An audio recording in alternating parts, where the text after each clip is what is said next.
From deep inside a hollow trunk, where light never reaches and the air is thick with the smell of damp wood and old leaves, a new heartbeat begins. Not as a cry, not as a movement, just a flicker of life hidden beneath a thin, speckled shell.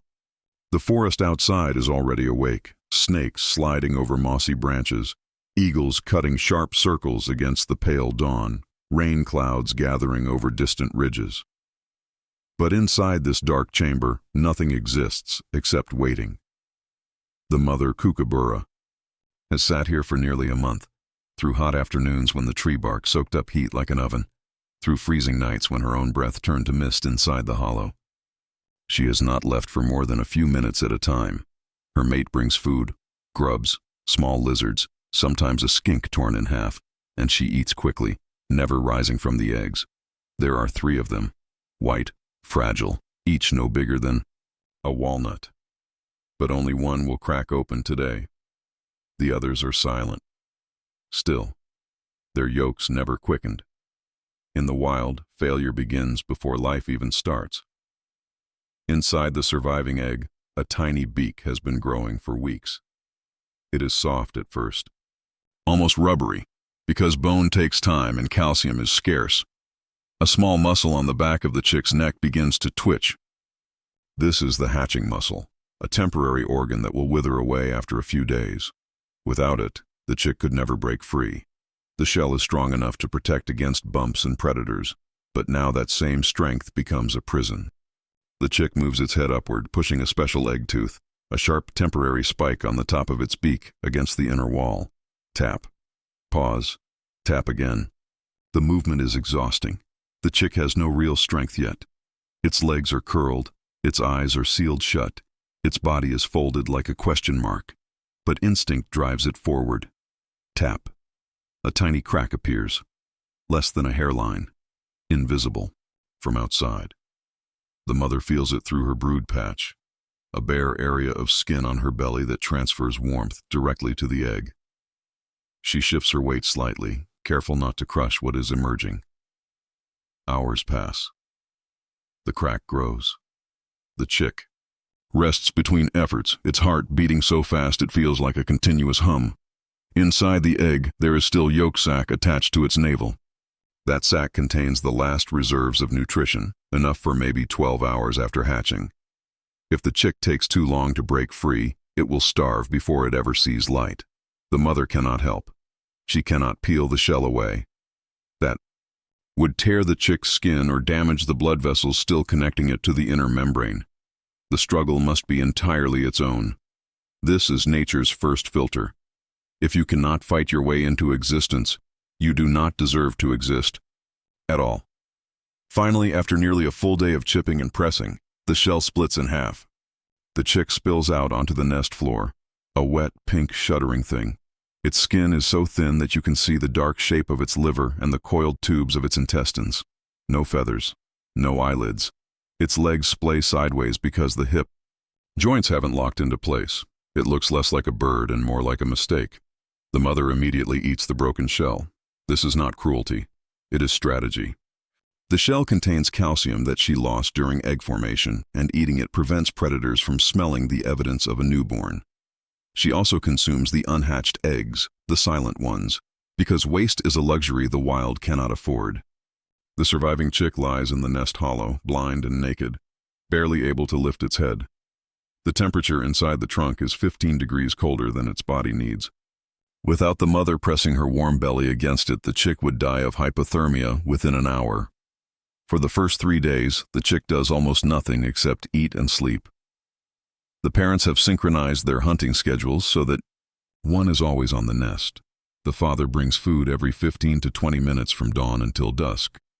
He flies to familiar hunting grounds, a rotting log full of beetle larvae, a patch of grass where centipedes curl under stones, a termite mound cracked open by last week's storm. He swallows the prey whole, then returns to the nest and regurgitates it into the chick's open mouth. The chick has no control over this reflex. Its beak gapes automatically when something touches the side of its face, a trick of evolution that ensures parents don't have to aim perfectly. But the chick cannot digest solid food yet. Its stomach produces weak acids, and its intestines are barely more than straight tubes. The father chews the insects partially before regurgitating, breaking down exoskeletons and softening sharp legs. Even so, some food passes through the chick undigested. The nest floor becomes a slurry of droppings and half-eaten grubs. The parents clean it occasionally by carrying out fecal sacks, nature's disposable diapers, but the smell is constant. Rotting wood, old prey, and the sour milk scent of a baby bird. By day 5, the chick has doubled its birth weight. Its skin begins to darken where feathers will eventually grow, dark blue tracks along the back, pale yellow on the belly. The eyes remain sealed, but the chick can now sense light versus dark. When the mother leaves the nest, a shaft of sunlight pierces the hollow entrance, and the chick turns its head toward the warmth. It cannot see predators. It cannot see the snake that slithered past the trunk base yesterday, tongue flickering, tasting the air for the smell of hatchlings. It cannot see the monitor lizard that climbed halfway up the bark before falling back. Ignorance is not bliss in the wild. Ignorance is a timer counting down. On day 8, disaster nearly arrives. A brown tree snake, longer than a human arm, discovers the hollow entrance. It coils just outside, head weaving as it measures the gap. The mother is away hunting. The father is perched 50 meters distant, calling to warn other birds, but unable to fight a snake twice his length. Inside the nest, the chick shivers, not from fear, because it doesn't know fear yet, but from the sudden drop in temperature as the mother's body heat fades from the hollow. The snake slides its head inside, its tongue touches the air, then touches the chick's back. The chick twitches. The snake opens its jaws, but the hollow is too narrow. The snake's body, thick from a recent meal, cannot squeeze past the entrance. It tries for 10 minutes, then retreats. That night, the father brings extra food. The parents do not mourn what almost happened. They simply guard more fiercely. The mother sleeps with one eye open, literally, because birds can shut down one hemisphere of their brain while the other remains alert. For the next week, she barely moves. Her legs cramp. Her feathers become matted with droppings. But the chick grows. At 12 days old, the chick's eyes open. The world arrives like an explosion. Light floods in, too bright at first, so the chick squints and turns away. Then shapes begin to resolve. The rough walls of the hollow, the poor silhouette of the mother blocking the entrance, the dark void of the tunnel leading outside. The chick cannot interpret what it sees yet. Vision is just another input, like heat or vibration. But within a day, it learns to track movement. When the father lands at the entrance, the chick's head swivels. When an insect crawls across the nest floor, the chick stares. This is the beginning of predatory instinct, not taught, not learned, but grown from inside like a seed-cracking pavement. By day 15, the chick has transformed. Its body is covered in pin feathers, tight white tubes that will eventually split open to reveal the blue-gray plumage of a juvenile kookaburra. The chick looks scruffy, almost comical, with tufts sticking out at odd angles. But those feathers are life. They trap heat against the skin, allowing the mother to leave the nest for longer hunting trips. The chick can now maintain its own body temperature for up to an hour at a time. It can also stand. Its legs have straightened. Its toes grip the bark of the nest floor. It stretches its wings experimentally, short, stubby things that couldn't lift a mouse. But the muscles are there, growing stronger every day. Hunger becomes a constant scream. The chick is now too big for the parents to regurgitate into its mouth efficiently. Instead, they drop whole prey into the nest. Small lizards, large beetles, even a baby rat snatched from a ground nest. The chick must learn to tear food apart. Its first attempts are clumsy. It pecks at a lizard's tail, misses, pecks again. The lizard wriggles away into a crack in the wood. The chick cries out, a harsh, rasping noise that sounds nothing like the famous laugh. The father returns with another lizard, dropping it directly in front of the chick. This time, the chick pins the prey with one foot, a movement it has never practiced, but that emerges from deep instinct. It tears the lizard's head off and swallows. This is the moment the chick becomes a predator, not because it wanted to kill, but because hunger leaves no other choice. Weeks 3 and 4 are a blur of eating and growing. The chick consumes half its body weight in food every single day. The parents cannot keep up. They fly farther from the nest, spending more time hunting and less time guarding. The chick is left alone for hours at a time. The hollow entrance, once a shield, now feels like a trap. The chick stares outside, watching leaves blow past, listening to the calls of other birds. It sees a parrot land on a nearby branch and preen its feathers. It sees a squirrel leap from trunk to trunk. It sees the sky change from blue to gray to orange as the sun sets. And it wants out. On day 30, the chick climbs to the hollow entrance for the first time. This is not flying. This is climbing, using beak and claws to pull itself up the rough interior wall until its head pokes into open air. The wind hits its face. The world stretches in every direction. Trees, bushes, a creek below, clouds above. The chick grips the edge, heart pounding. Below, the forest floor waits.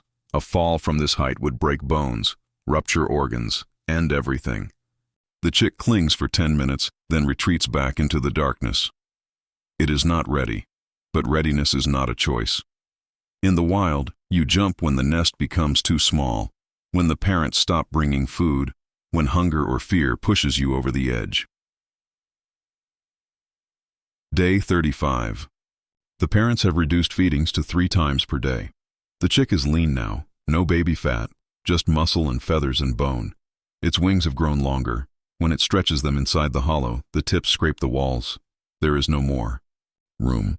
The chick climbs to the entrance again. This time it doesn't stop. It launches itself into the air with no plan, no practice, no safety net. For 1 second, it falls. Gravity pulls it down faster than its wings can push air. The forest floor rushes up. Then instinct takes over. The same instinct that taught it to tear prey, to beg for food, to turn toward light. The chick spreads its wings as wide as possible and angles its body upward. The fall becomes a glide, a long sloping descent that ends not on the ground but on a low branch 5 meters from the nest tree.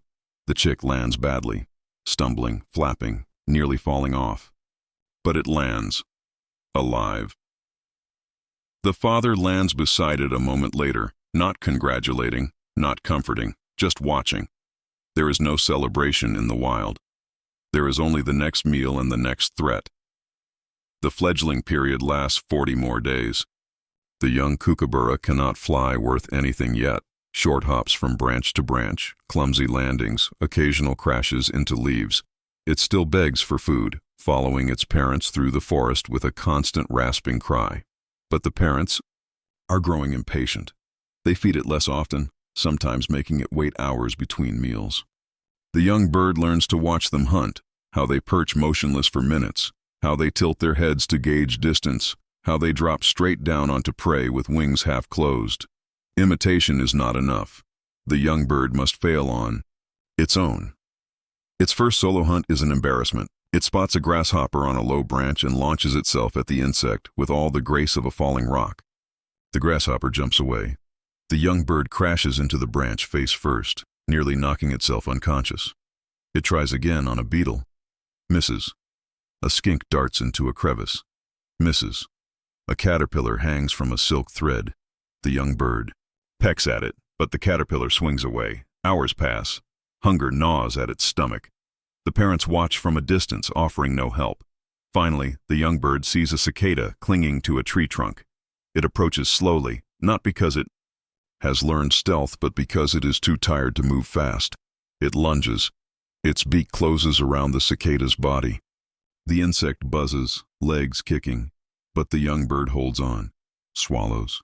The first meal earned entirely by itself. The taste is metallic, bitter, and absolutely perfect. By day 70, the young kookaburra has grown into its adult plumage. Gray-blue, wings, a white belly, a dark stripe through the eye. Its beak is now a weapon, long, sharp, capable of crushing beetle shells and severing snake spines. Its voice has changed too.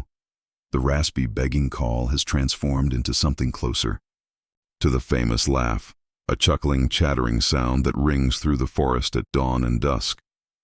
This laugh is not joy, it is territory, it is warning. It is the sound of a survivor announcing to the world, "I am here, I made it," but the world does not care. At 150 days old, the young kookaburra is fully independent. Its parents have moved on to a new nest, preparing for another clutch of eggs. The young bird is alone in a territory it must defend against other kookaburras, against currawongs and butcherbirds, against the same snakes that hunted it as a chick. Every morning, it wakes to the same reality: find food or die. Every evening, it finds a safe perch high above the ground, away from night hunters. The forest is still unforgiving. Storms still arrive without warning. Prey still escapes. Injuries still happen. A broken wing means starvation. An infected claw means slow death. There is no hospital, no pity, no second chance. And yet, the young kookaburra survives. It learns which logs produce the most beetle larvae. It learns that skinks are fastest in the afternoon heat, slower in the cool morning. It learns that snakes will strike if you get too close, but they are blind when shedding their skin. It learns that other birds will share information. Alarm calls for eagles, warning chirps for pythons, if you listen carefully. These are not lessons taught in a classroom. They are carved into the bird's memory through pain, hunger, and near misses. Consider the math of survival. A female kookaburra lays 3 eggs per clutch on average. Of those 3, maybe 1 hatches. Of those hatchlings, maybe half survive to leave the nest. Of those fledglings, maybe a third survive their first year. The numbers are brutal. The forest is a sieve, and only the finest particles pass through. The young kookaburra on this branch, laughing at the sunrise, is not special because it is strong or fast or smart. It is special because it is lucky. Lucky that the snake couldn't fit through the hollow entrance. Lucky that the storm didn't flood the nest. Lucky that the parents found enough food during the lean weeks. Luck is not fair, but fairness is not a law of nature. Survival is. Now picture the same forest in a different season. The creek has dried up. The insects have burrowed deep underground. The lizards have retreated to crevices too small for a kookaburra's beak. The young bird must adapt or die. It expands its hunting grounds, flying farther than it has ever flown before. It discovers a new territory, a farm at the edge of the forest, where humans have left scraps and rodents have grown bold. It watches a dog chase a rat, then swoops down to snatch the rat when the dog turns away. This is not bravery. This is calculation. The young bird is learning that survival sometimes means taking risks, but never unnecessary ones. A kookaburra that attacks a dog will die. A kookaburra that waits for the dog to leave will eat. 200 days, 300, a full year. The young kookaburra has survived 12 months in one of the harshest environments on Earth. Its feathers are pristine, its beak is sharp, its muscles are dense with protein. It has discovered the power of partnership, not mating yet, but alliance. Another young kookaburra, similar age, similar struggles, has joined it. They hunt together, roost together, call together. They warn each other of danger. They share food during scarcity. This is not altruism in the human sense. This is mutual benefit. 2 birds see more than one. 2 birds hunt more efficiently. 2 birds survive longer.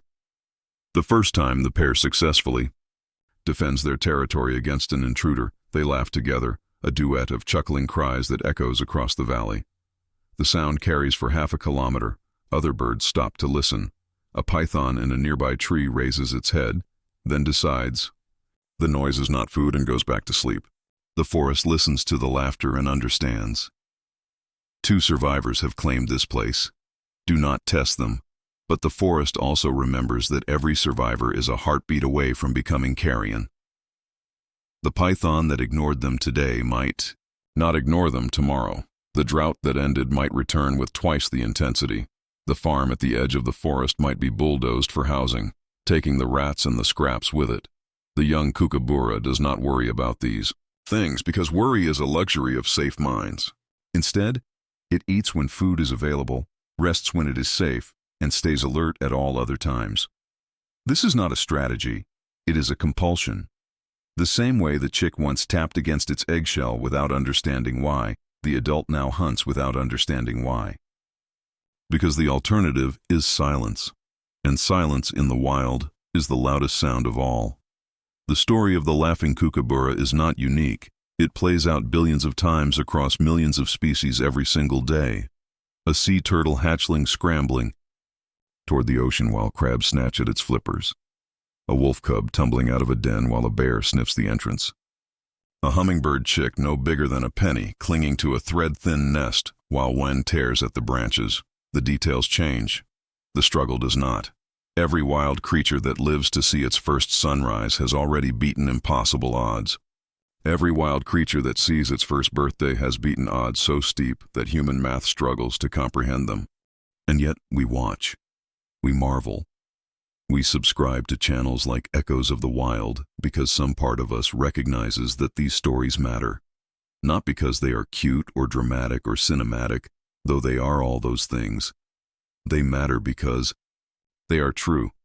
The young kookaburra on the branch is not acting. It is not performing for a camera. It is simply existing, moment by moment, heartbeat by heartbeat, in a world that offers no guarantees and no refunds. That existence is a miracle, not because it is rare, but because it is earned. Every feather, every breath, every laugh is a receipt for a battle fought and won. The sun sets over the forest. The young kookaburra settles into its roost for the night, body tucked close, head turned backward, beak buried in its own feathers. Its heart rate slows, its breathing deepens. It sleeps without dreaming, because dreams are for animals with enough safety to waste consciousness. Below, on the forest floor, a fox pads silently through the ferns. An owl unfolds its wings. The hunt never stops. It only changes shift. Tomorrow morning, the young kookaburra will wake. It will stretch. It will laugh. It will fly into the forest to find food, defend its territory, and survive another day. And if you listen closely, if you stand at the edge of the trees just as the first light breaks, you might hear it. The sound of a fragile egg that refused to stay closed. The sound of a chick that fought for every meal. The sound of a life that the forest tried to take 1,000 times and failed. That is the echo of the wild. Not a roar, not a howl, a laugh. Soft, persistent, unstoppable. From the hollow trunk to the highest branch, from blind helplessness to sharp-eyed predator, from fragile egg to fearless survivor, the journey is never finished. There is no final destination where danger stops and safety begins.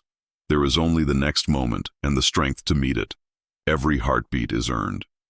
Every sunrise is a victory, and every laugh that rings through the forest is a reminder that life, no matter how small, no matter how brief, is the most valuable currency in the universe.